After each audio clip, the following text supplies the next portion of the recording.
Halo semuanya, gimana kabarnya?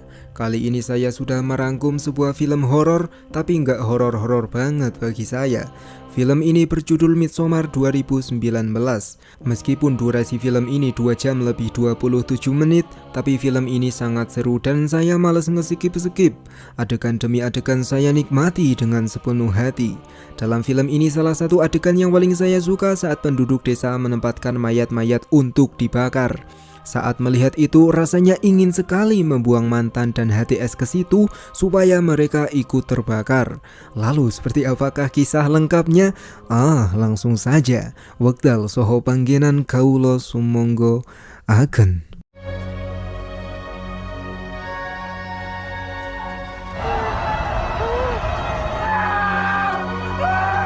Film dengan ending yang mantap dan memuaskan ini diawali dengan memperlihatkan seorang wanita yang bernama Dani. Dani adalah seorang wanita yang sudah mandiri dan kini ia tinggal di apartemen sendirian. Entah kenapa pada hari itu saudara perempuannya yang bernama Terry yang kena gangguan mental menulis email untuk Dani. Terry menuliskan kalau ia sudah tak tahan, semuanya gelap, ayah dan ibu juga sudah gelap. Dani yang membaca itu, ia pun khawatir dan langsung menelepon ayah dan ibunya. Tapi sudah lama Dani mencoba, ayah dan ibunya tak mengangkat telepon. Dani yang mulai cemas, ia pun menelepon pacarnya yang bernama Christian. Dani curhat tentang email tadi ke Christian. Dani sudah mengirim email berkali-kali ke Terry, tapi Terry tidak kunjung membalas. Chris yang sebenarnya sudah muak berhubungan dengan Dani, ia pun menenangkan Dani dan berkata bahwa Terry pasti cuma membuat tipuan dan gabut saja, dan Terry cuma menakut-nakuti Dani saja.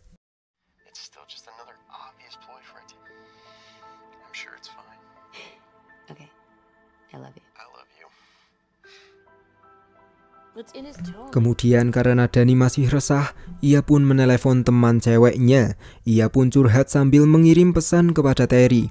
Lalu kita pun dialihkan ke Chris yang kini sedang nongkrong bareng teman kuliahnya yang bernama Mark, Pele, dan Josh. Di situ mereka membahas Dani. Mark, Pele, dan Josh menganggap kalau Dani sudah merepotkan Christian dan membuat Chris tidak fokus belajar. Mark, Pele, dan Josh harap Chris bisa putus dengan Dani supaya Christian kembali fokus meraih gelar PhD-nya. Christian yang mendengar itu, ia pun tidak menjawab. Lalu Dani menelepon lagi sambil nangis-nangis. Lalu kita pun dialihkan ke rumah ayah dan ibunya Dani. Mereka sudah mati dibunuh oleh Terry menggunakan karbon monoksida. Sebelum Terry bundir, Terry juga sudah mengabari Dani tentang apa yang sudah ia lakukan, yang dimana Dani sendiri kini sedang nangis. Lalu datanglah Chris yang menemani Dani di apartemennya.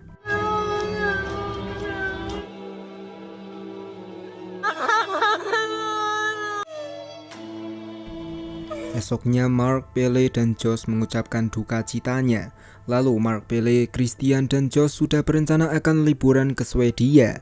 Selain itu Pele menjelaskan kalau nanti di sana akan ada sebuah festival yang hanya diadakan 90 tahun sekali.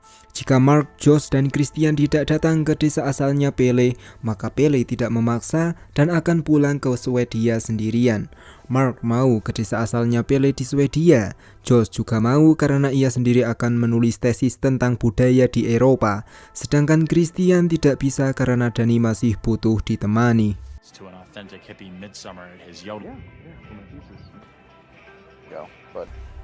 Esok malamnya Chris menemui Dani. Ia bilang kalau ia akan ikut ke Swedia dan ia akan di Swedia selama 1,5 bulan. Di sana nanti jika ada yang menarik, maka Chris juga akan menulis tesis untuk kebutuhan kuliahnya. Dani yang mendengar itu, awalnya Dani keberatan. Tapi akhirnya Dani memperbolehkan Chris untuk pergi ke Swedia.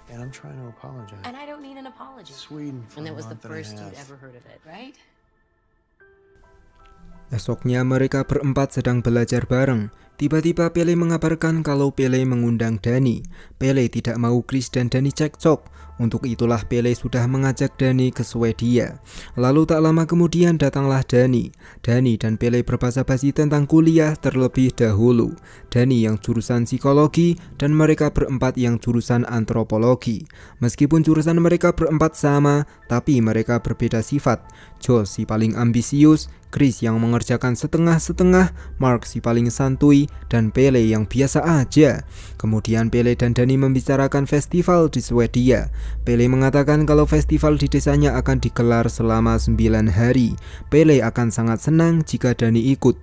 Lalu Pele turut berduka cita atas meninggalnya ortunya Dani. Pele juga bercerita kalau Dani dan Pele punya nasib yang sama, karena ortunya Pele juga sudah tidak ada.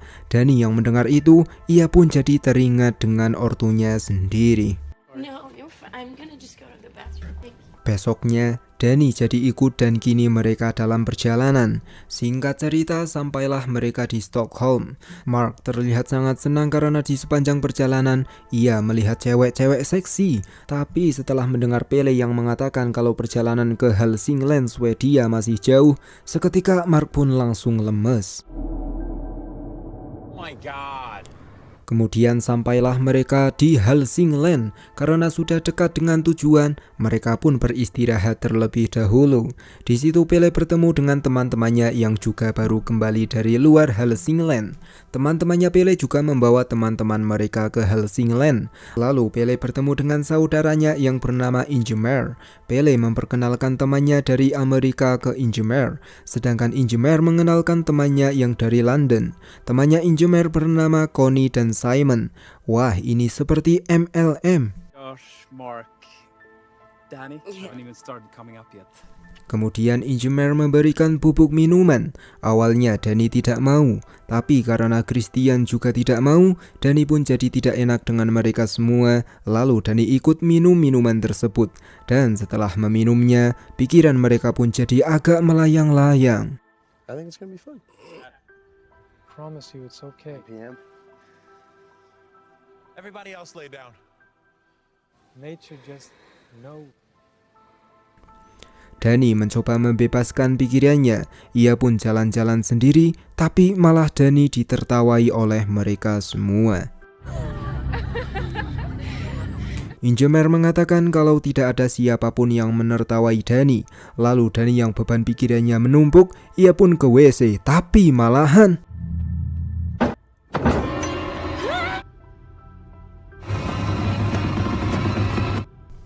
di esok harinya Dani bingung karena rasanya baru saja pingsan, ternyata udah berganti hari.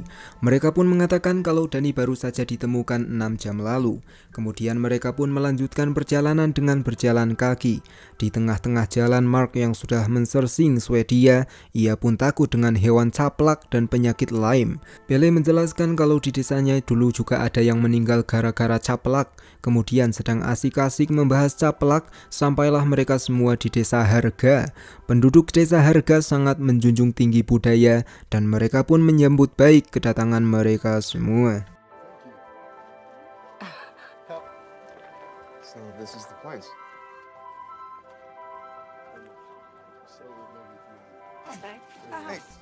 Salah satu keluarganya Pele menyambut mereka. Mereka menanyakan mengapa semua orang pakai kostum yang sama. Pria ini mengatakan kalau itu cuma untuk menghormati Ymir.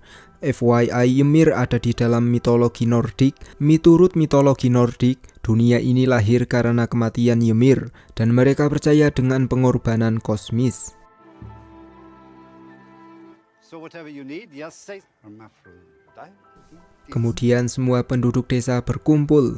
Seorang MC menyambut para tamu dan ia mengatakan bahwa hari ini adalah hari pembukaan festival. Semua penduduk desa harus antusias karena festival ini hanya diadakan selama 90 tahun sekali saja. Day feast commence. Years since our last great feast. Dalam pembukaan acara tersebut terlihat jelas ada seseorang yang mukanya sudah tak beraturan. Entah karena Rubin diseruduk banteng ataukah Rubin diserang oleh oknum ormas yang tidak bertanggung jawab. Entahlah, yang pasti Rubin masih hidup di desa Harga. Kemudian festival resmi dibuka oleh orang tua yang sudah tidak produktif. Dalam desa itu ada seorang wanita pirang yang bernama Maja. Meskipun pirang, tapi Maja bukanlah seorang janda pirang, melainkan Maja adalah gadis yang sudah siap untuk bercocok tanam. Hari itu saat Maja keluar rumah, ia melihat cowok ganteng. Ia pun jadi naksir dengan Chris.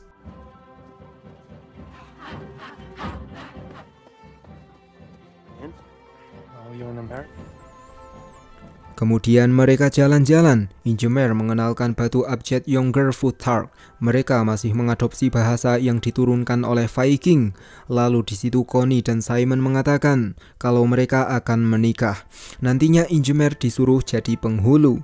Saat sedang asik membahas itu, Chris penasaran dengan rumah terpisah yang berwarna kuning. Ingemer menyuruh mereka agar tak mendekati rumah itu, karena rumah itu hanya boleh dimasuki oleh penduduk asli dan orang asing dilarang melihat isi rumah tersebut. Mereka yang mendengar itu, mereka pun menaati peraturan itu. Lalu Connie dan Simon diperkenalkan dengan ritual pembuktian cinta. Di situ terlihat jelas kalau wanita harus memotong jembutnya kemudian membuat makanan. Sang pria harus memakan makanan yang sudah dicampur dengan jembut si wanita tersebut. What? Wow. Danny dan lainnya pun kini sampai di sebuah rumah. Danny menanyakan foto para wanita. Pele menjelaskan kalau itu semua adalah Ratu Mei. Gelar Ratu Mei didapat saat wanita tersebut menang lomba tari yang disebut Rotvalta. Dan sebentar lagi Rotvalta akan diadakan. Mereka yang mendengar itu, mereka pun senang. Lalu Chris membuat kejutan untuk Danny, yaitu Chris merayakan ultahnya Danny yang ke-29. Malam harinya Josh menanyakan besok akan ada apa. Pele mengatakan kalau besok akan ada acara ates tupa. Josh yang mendengar itu, ia pun langsung terdiam. Sedangkan Chris dan yang lainnya yang tidak tahu, mereka pun cuma bisa bingung. Saat Chris akan men-searching tentang ates tupa, ternyata di desa Harga tak ada sinyal sama sekali. So fucking annoying. I mean, it's pretty. Esok harinya prosesi acara dimulai dengan makan-makan bareng. Anehnya, dua orang tua yang sudah tak produktif keluar dari rumah kuning dan memakai pakaian yang berbeda. Mereka berdua ikut nimbrung makan bareng bersama dengan mereka semua.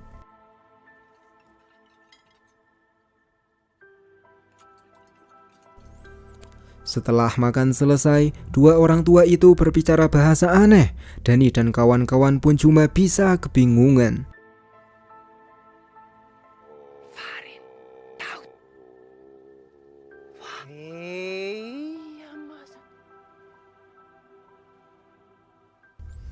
Setelah itu mereka ditandu dan diperlakukan seperti raja dan ratu. Semua penduduk desa mengikuti mereka berdua menuju ke tujuan. Danny dan yang lainnya yang penasaran dengan ates tupa, mereka pun ikut penduduk desa. Sampailah mereka semua di tebing Harga Cliff. Sedangkan dua orang tua itu sudah sampai di atas tebing Harga Cliff. Josh yang punya firasat buruk, ia menanyakan buku yang sedang dibaca. Pele mengatakan kalau itu adalah kitab Ruby Radar. Kitab itu hanya boleh dibaca oleh senior penduduk desa. Lalu awalnya mereka pikir kalau dua orang tua itu akan dinobatkan sebagai ketua desa dan akan memberikan ceramah dari atas tebing Harga Cliff. Danny juga mencoba husnudzon dan tidak mau berpikiran macam-macam. Tapi setelah trompet dibunyikan, seorang wanita tua itu malah menjatuhkan diri dari tebing Harga Cliff.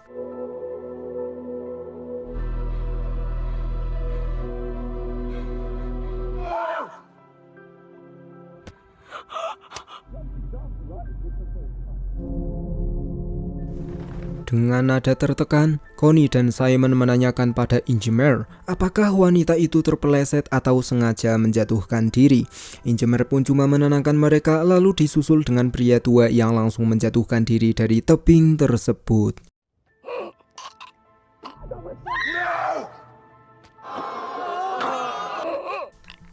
Setelah terjatuh dari ketinggian, kakek-kakek itu masih hidup dan hanya kakinya yang patah.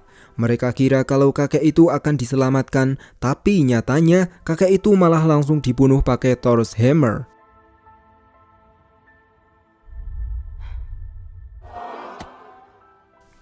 Connie dan Simon yang melihat itu, mereka pun stres parah.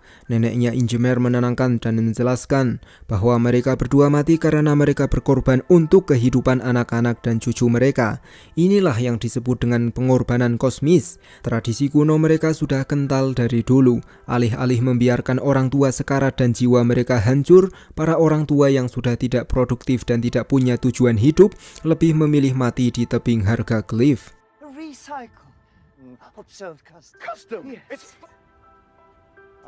Setelah prosesi ates stupa, Danny kena mental. Sudah ortunya meninggal dibunuh, adiknya mati bundir, sekarang Danny malah menyaksikan tradisi yang menyesatkan.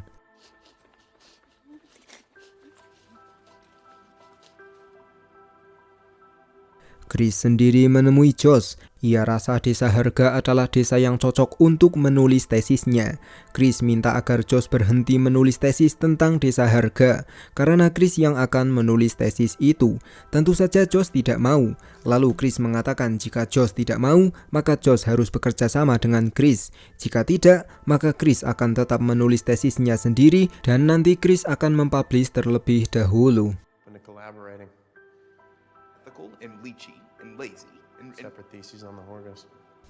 Mendengar itu, Josh menemui Pele. Ia meminta Pele agar mengizinkannya ke tempat-tempat yang terlarang agar Josh bisa melanjutkan tesisnya.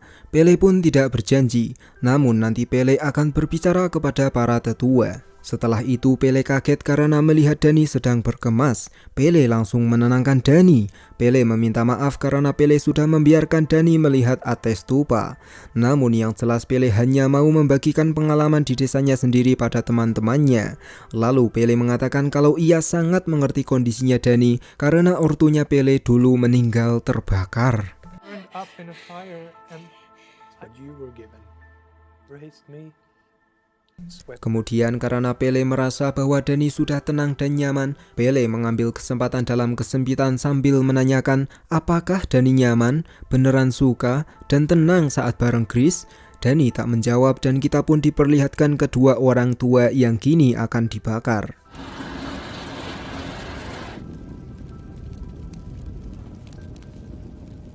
Kembali ke Danny di mana kini Chris menemuinya. Danny merasa kalau Chris tenang-tenang saja dan tidak kena mentalnya. Chris berkata bahwa itu adalah tradisi kuno. Itu mirip seperti para anak yang memasukkan ortunya sendiri ke panti jompo. Di sana pasti mereka menderita. Oleh sebab itulah Chris biasa aja dengan keputusan warga desa Harga yang langsung membunuh para orang tua, dan Chris juga menyuruh Danny untuk beradaptasi. Malam harinya Danny sangat gelisah. Ia pun minta obat tidur kepada Josh. Lalu setelah tidur, Danny melihat teman-temannya meninggalkan Danny sendirian. Tapi terjadi sesuatu yang aneh dengan Danny.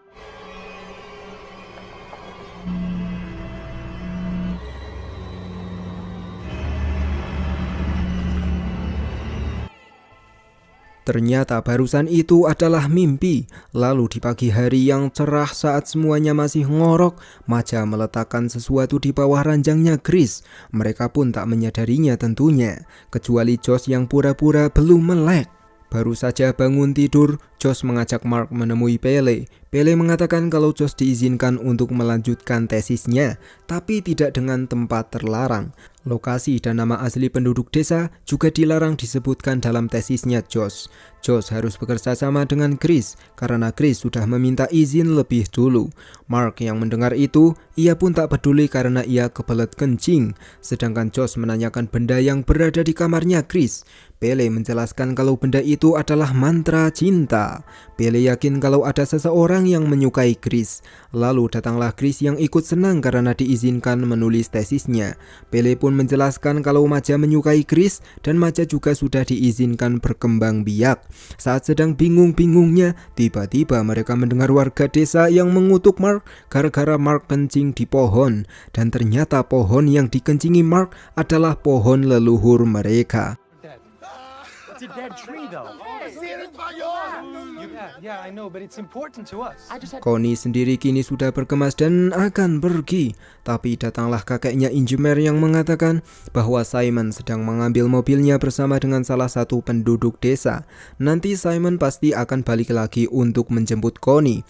Connie dan Simon sudah merencanakannya, tapi kenapa Simon pergi duluan? Connie sangat kenal Simon dan Connie tidak percaya kalau Simon pergi duluan untuk mengambil mobil.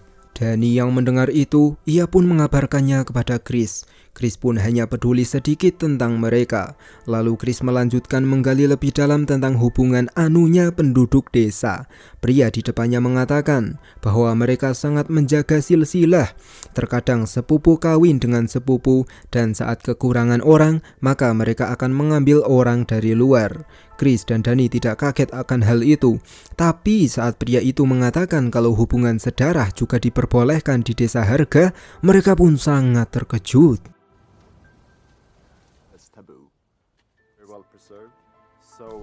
Kemudian Danny mencoba mencari tahu di mana Simon. Seorang wanita mengajak Danny beradaptasi dan memasak. Danny pun mau masuk ke dapur khusus. Di situ juga terlihat jelas Maja yang baru saja membawa satu kue dari WC. Josh sendiri sedang mencari tahu soal kitab Ruby Radar. Salah satu tetua menjelaskan bahwa kitab itu hanya punya beberapa huruf, tapi di setiap huruf punya arti dan makna yang jelas. Buku Ruby hanya ada tulisan di depan dan yang belakang kosong semua. Itu mirip dengan kertas kosong di film Kung Fu Panda. Josh yang mendengar itu, ia menanyakan siapa yang bikin buku itu. Pria itu menjelaskan kalau Rubin adalah yang menciptakan buku tersebut. Mereka meyakini kalau Rubin adalah orang suci dan tidak pernah berdosa. Rubin lahir dari hubungan sedarah dan penduduk desa sangat menghormati Rubin. Jika dalam bahasa sekarang, Rubin ini adalah orang yang dianggap nabi oleh penduduk desa. Josh yang mendengar itu, ia pun ingin mengambil foto kitab Ruby Radar dan Rubin, tapi sayangnya Josh tidak diperbolehkan. Take a photograph. Inbreeding. All of them. Absolutely not. Okay, sorry. Mark sendiri sedang melihat-lihat rumah kuning terlarang. Sebenarnya Mark sangat penasaran dengan isi rumah tersebut, tapi baru saja melihat dari kejauhan sudah ada wanita yang mencicili Mark. Seketika Mark langsung takut dan menuju ke meja makan. Di sore hari yang cerah, Danny tidak melihat Connie. Seorang pria langsung mengatakan bahwa Simon menelepon Connie dan pria inilah yang sudah mengantarkan Connie ke lokasinya Simon. Mereka yang mendengar itu, mereka pun percaya. Kita yang mendengar itu, kita pun curiga. Karena di desa Harga tidak ada sinyal sama sekali. Dan bagaimana bisa Connie teleponan dengan Simon? Itu sangat mencurigakan, bukan? Simon leave without her. From the train station and calm Connie down. Kemudian mereka pun makan bareng. Di situ ada sesuatu yang mengganjal mata, yaitu warna minumannya Chris beda sendiri dan ada seorang penduduk pria yang memandang Chris terus. Chris pun tak menghiraukannya dan mulai makan. Tapi setelah makan roti itu, Chris menemukan jembut. What is that? Is that a fucking... Lalu tiba-tiba ada seorang wanita yang mengajak Mark pergi ke suatu tempat. Mark yang melihat cewek itu lumayan bening dan aduhai, ia pun mau. I guess she's gonna show me. Malamnya Josh sangat resah, ia pun cuma pura-pura tidur. Lalu saat dini hari Josh masuk ke perpustakaan. Josh memfoto semua isi buku Ruby Radar. Namun tiba-tiba ada Mark yang ikut masuk. Josh menyuruh Mark menutup pintu, tapi... Entah apa yang sudah terjadi dengan Mark, yang pasti kini Josh sudah dipukul pakai Thor's Hammer dan sudah bisa dipastikan Josh mati di tempat. Lalu esoknya, salah satu tetua mengumumkan kalau buku Ruby Radar sudah hilang dari perpus. Not too concerned. This morning, the temple. Dua tetua menemui Chris dan Danny. Mereka menanyakan di mana Mark dan Josh. Mereka berdua curiga karena hilangnya Mark dan Josh berbarengan dengan hilangnya buku Ruby Radar. Danny mengatakan kalau Mark tidak mungkin mencuri buku tersebut, sedangkan Chris menduga kalau mungkin yang mencuri buku itu adalah Josh. Chris pun sangat meminta maaf dan ia meyakinkan tetua bahwa Chris dan Danny tidak ada sangkut pautnya karena mereka tidak bersekongkol dengan Josh. Tetua pun tak menjawab topik itu dan menyuruh Chris datang ke sebuah rumah tetua. Danny sendiri sudah didandani dan disuruh ikut My Queen Dance. Yang menang tari memutari tiang bunga maypole, maka ialah yang akan jadi Ratu Mei di tahun ini. Saat sedang siap-siap, tiba-tiba terjadi rot falta di kakinya Danny, yaitu Danny berhalusinasi kalau kakinya jadi akar pohon. Danny langsung menyadarkan diri dan mengabaikannya, lalu tari pun segera dimulai. Och när de väl hade börjat dansa. Kembali ke Chris, di mana tetua menyatakan kalau Maja dan Chris cocok dari segi astrologi. Ia juga menyatakan kalau Chris bisa berhubungan anu dengan Maja kapan saja. Chris yang mendengar itu, ia pun sadar kalau tadi pagi ia sudah makan jembutnya Maja. Kemudian Chris ikut melihat Danny menari. Chris masih polos dan tak tahu apa yang akan terjadi dengan yang menang tari. Di situ Chris melihat satu persatu penari mulai terjatuh. Yang jatuh langsung dieliminasi.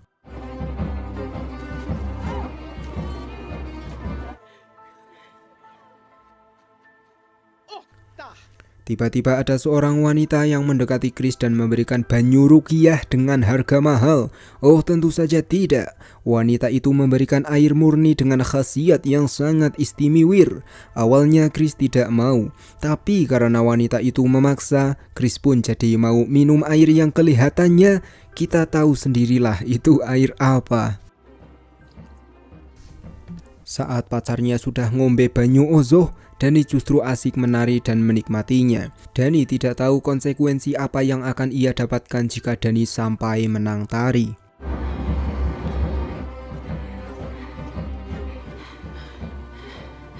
Kini tinggal tersisa 3 penari. Danny masih bertahan dan sudah kelelahan. Danny tidak bermaksud menang, tapi 2 penari itu malah dengan sengaja menabrakkan diri satu sama lain.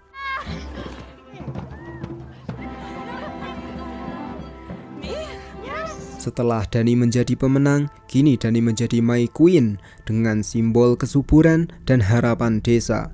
Lalu karena tak mau kalah dengan para mahasiswa yang merayakan wisudanya, mereka pun sudah menyewa fotografer ternama dan langsung mengabadikan momen langka tersebut. Setelah itu tiba-tiba datanglah Pele yang mencocok Danny. Danny pun hanya pasrah dan langsung naik ke tandu.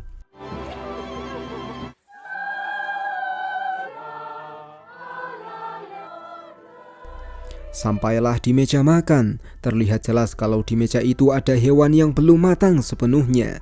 Lalu tidak seperti para wanita yang merasa dijadikan ratu karena akan dinikmati oleh puluhan pria, melainkan Danny benar-benar dijadikan ratu sungguhan di desa tersebut, di mana para penduduk desa tidak akan makan sebelum Danny makan. Tentunya ini mirip dengan bocil bucin, di mana aku nggak akan makan sayang kalau kamu belum makan. Eric?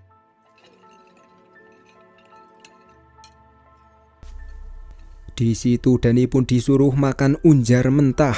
Chris yang melihat itu, ia pun hanya bisa pasrah dan mengkhawatirkan dirinya sendiri. Saat sedang nanya pada salah satu tetua, tetua malah menunjukkan "This is Technologia".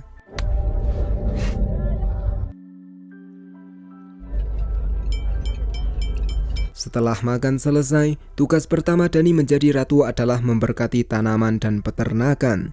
Meskipun pupuk sangat mahal bagi petani, tapi jika Danny memberkati kentang, wortel, lobis, lombok, oncang, dan sayur lain, maka mereka percaya kalau nanti saat panen, hasilnya akan melimpah ruah.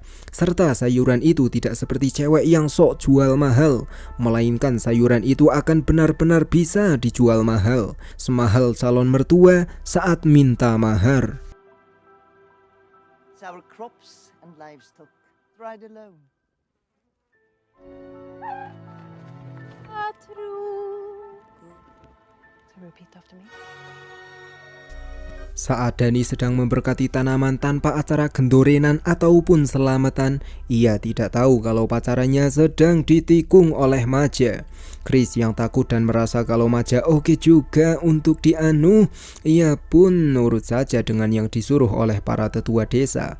Salah satunya adalah Chris disuruh menghirup uap yang dipercaya bisa bikin Chris kuat main 24 jam. Lalu tanpa berlama-lama, Chris pun gituan bareng Maja dengan disaksikan 12 wanita yang sudah woda semua. Jika Chris mau, Chris juga bisa mencicipi mereka semua. Aduh.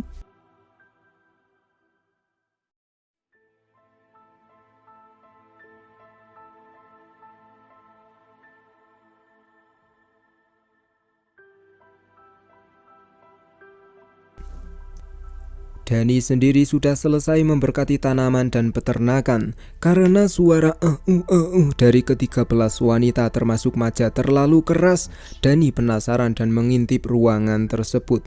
Alangkah sakit hatinya Dani karena ia melihat Chris yang seperti sangat menikmati lahannya Maja. Dani langsung pergi dan menangis. Tapi karena Dani adalah seorang ratu, para dayang-dayangnya Dani pun ikut bersedih bareng Dani.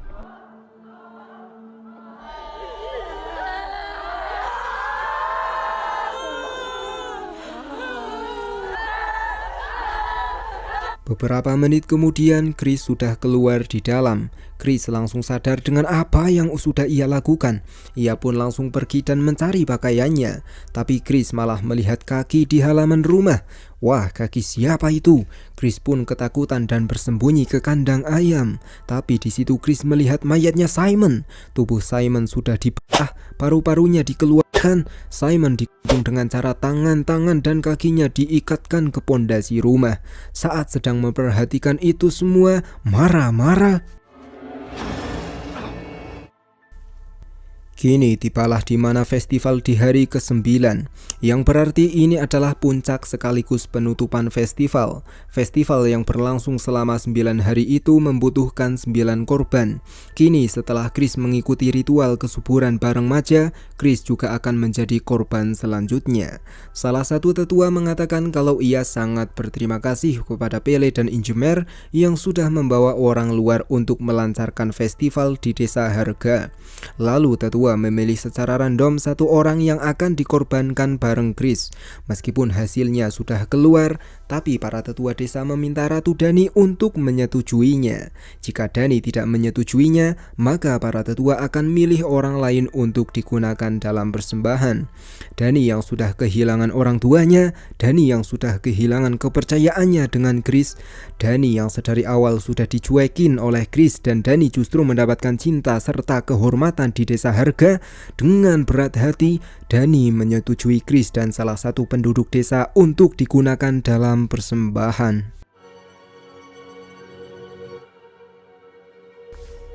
Kemudian kita pun diperlihatkan penduduk desa yang sedang prepare. Beberapa penduduk desa memasukkan mayat-mayat ke kuil kuning. Kuil itu juga sudah berisi mayatnya Josh, Simon, Mark, dan yang lainnya. Chris juga akan dimasukkan ke kuil itu. Tapi bedanya, Chris dimasukkan ke dalam tubuh beruang terlebih dahulu dan akan dimasukkan ke kuil kuning hidup-hidup. Setelah Chris dimasukkan ke tubuh beruang dan sudah dimasukkan ke dalam kuil, Chris dan salah satu penduduk desa itu dibersihkan jiwanya terlebih dahulu dan diberkati terlebih dahulu. Kemudian tanpa berlama-lama isi kuil kuning itu pun langsung dibakar.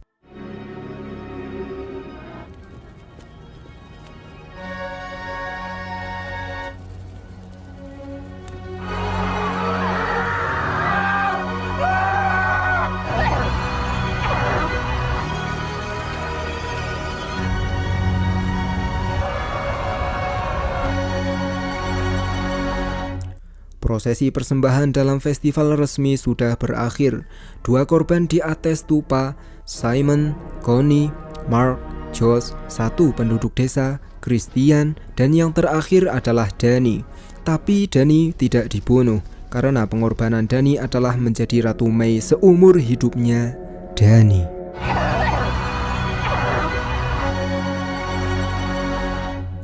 Begitulah ending dari film ini. Salah satu pelajaran yang dapat kita ambil adalah jangan mudah percaya dengan orang meskipun itu adalah teman sendiri. Terkadang serigala menyamar menjadi domba supaya perutnya bisa kenyang. Sama seperti kisah nyata saya dulu sewaktu tahun 2021. Saya ditipu oleh orang yang saya percayai. Dia adalah oknum pondok pesantren yang tidak berhasil mengamalkan ilmunya. Awalnya diajak kerja bareng. Udah jauh-jauh sekitar 16 jam perjalanan menggunakan mobil. Ternyata sampai sana disuruh bayar 1,7 juta anjir. Di hari pertama saya masih husnudzon dong ya. Saya percaya dengan teman saya dan saya memberikan uang tersebut. Namun di hari keempat saya malah diajak ke seminar. Mereka justru meminta uang 3 juta lagi agar saya dan kandidat lain bisa kerja. Dalam seminar itu mereka menggunakan dalil-dalil agama. Tentu itu melenceng dari ajaran yang nyata kan? Dan saya merasa kalau di seminar itu the real jualan agama. Mereka pikir saya bodoh dan saya tidak tahu kalau itu MLM anjay. Meskipun di situ saya marah dan kecewa dengan teman saya, tapi saya tidak ketemu lagi dengan teman saya dan uang saya juga sudah tidak balik. Alhasil saya ngobrol dengan teman satu kos saya yang berasal dari Kali Bening. Pria Kali Bening ternyata masih polos dan ia sudah memberikan uang 3,3 juta. Sedangkan temannya pria Kali Bening yang dari Banjarmangu juga masih polos. Pria itu sudah memberikan uang 7,7 juta. Saya yang mendengar itu, meskipun saya menyadari kalau kita semua para kandidat dijaga oleh preman, tapi secara diam-diam di dini hari saya menjelaskan tentang MLM pada pria itu. Dan saya mengajak pria Kali Bening itu untuk kabur. Pria Kali Bening setuju untuk kabur dan dia juga mengajak temannya untuk kabur di hari Jumat.